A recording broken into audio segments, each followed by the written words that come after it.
Howdy there, true believers. Welcome back to New World Nerds. I'm Superman Nico, and in this video, we will be reviewing the movie Glass that came out this weekend. This is a non-spoiler review, stick around and watch the whole video. If you're new to the channel, subscribe and leave a like on this video. Either way, if you don't want to know anything about this movie, obviously check out Come Back after you've seen the movie. But for those of you who aren't about to trip and fall into a cinema seat, let's talk about this movie. So, the biggest question going into this movie, or that a lot of people have with Glass, is did the critics get it right? It has poor reviews so far, and opinions are subjective, and I don't agree with the critics. I like this movie. I think that the biggest favor you can do yourself and the movie is leaving all of your baggage at the door when you enter the cinema. Okay, this movie has a tall order to deliver on. It has to be a sequel to a 19-year-old movie in Unbreakable, a 3-year-old movie in Split, and it still has to be a good movie on its own. There's a lot that this movie has to do, so I think living up to your expectations, catering to you what you wanted, is just another thing that isn't really fair to make this movie do. Okay, why did I like this movie? Well, I think it was a good subversion of the genre of superhero movies.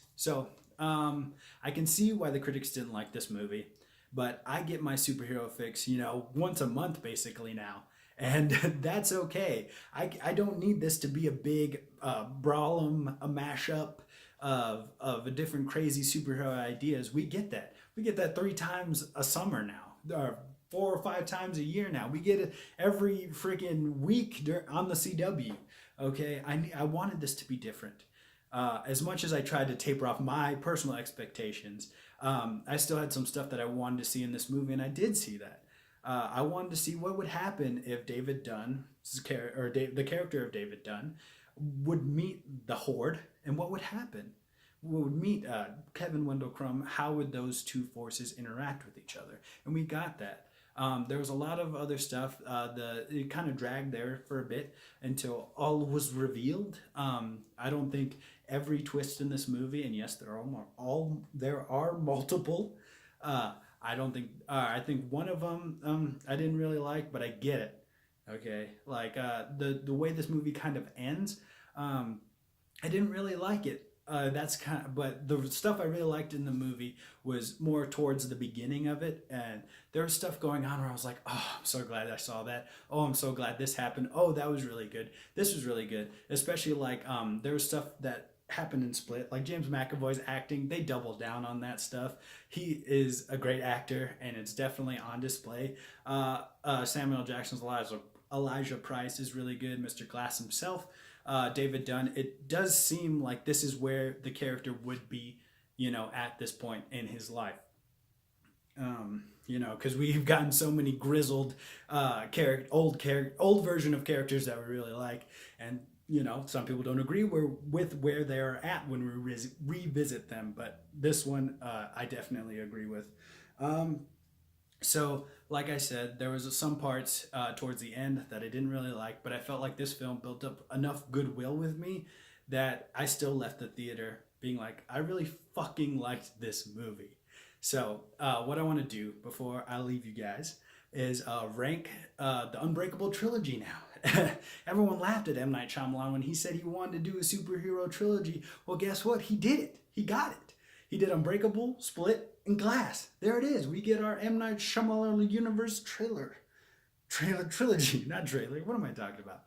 Anyways, so for me, Unbreakable, still number 1. Love that movie. I think it's way before its time.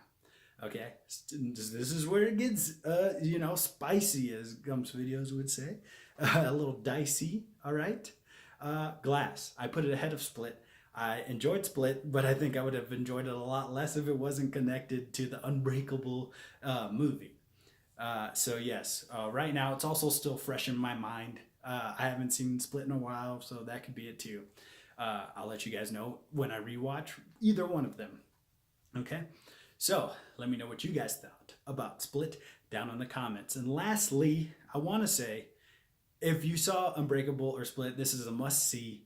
you should definitely go check it out, because I think that this obscure crossover is something that I'd really love to see in Hollywood. I'd really love to see more of these. Like they talked about a 21 Jump Street and Men in Black crossover. I thought that would have been super cool, super dope.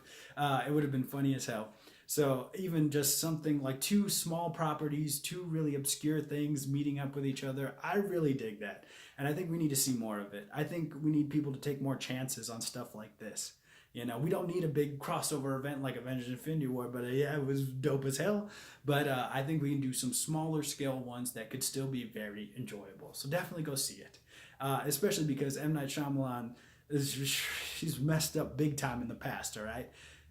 So when he does good, we want to reward these people. We want to reward these creators, especially if you're one of those people like, oh, I was really hyped about it, but I don't really want to go see it now because of the reviews. No, go see it. Form your own opinion. Thank you so much for joining me, of course. Leave a like down below if you feel we deserve it.